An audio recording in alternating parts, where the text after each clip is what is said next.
Good morning, GPA. I hope everyone had a great weekend. First up, we'd like to remind you that we are going back to our detention and phone loss policy from last semester.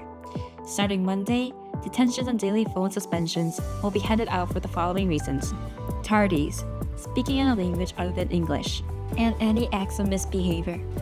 Check the email sent from leadership for more information and better understanding. Let's all make sure to follow the rules. Secondly, our admin has sent out the teacher evaluation survey, linked via email and message. We encourage everyone to session and participate. Teachers, please allow some time before class for students to complete the survey. And before we wrap up, let's check out this week's This Week in History podcast. Allison and Tan has prepared an episode on the Great Boston Fire. Thank you for your time and have a wonderful week ahead.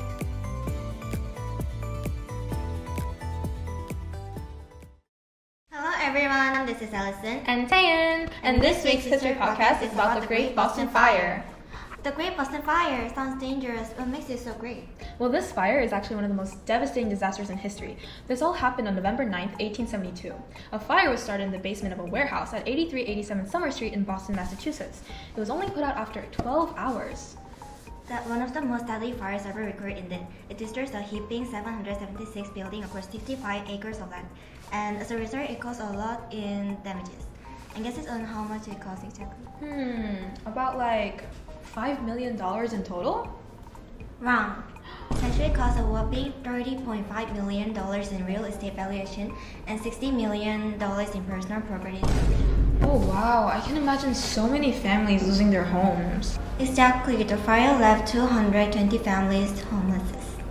With so much destruction, it's no surprise that it took a whole 12 hours to extinguish the fire. Back then, there were no building codes in Boston, so the fire prevention measures were not that great. Most of the buildings were made of brick or stone, but some of them were made of wood. This allowed the fire to spread to the surrounding structures and spread more quickly.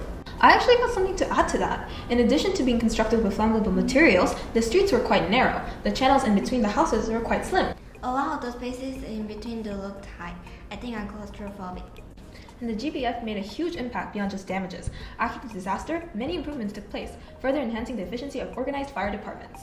And they even made amendments to construction laws to require the use of bricks over other flammable materials. It's nice to hear that this encouraged positive change. So I gotta ask you something.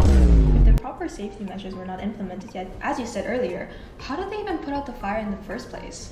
Actually, firefighters and horse-drawn fire trucks worked to put out the fire. They went to help almost every city and town around Boston. Fortunately, thanks to their efforts, the fire was eventually stopped at the corner of Washington Street and Milk Street. And despite it all, the numbers of casualties was only 30? Yeah, that's right. The fire started in an area that was not densely populated. And as you know, it started in the evening, and the streets were not active at that time. Not to mention the tireless efforts of those brave firefighters. Wow, no wonder this event in history is so famous. Well, that's our podcast on the Great Boston Fire. This was Allison and Tay. Thanks for tuning in. Bye!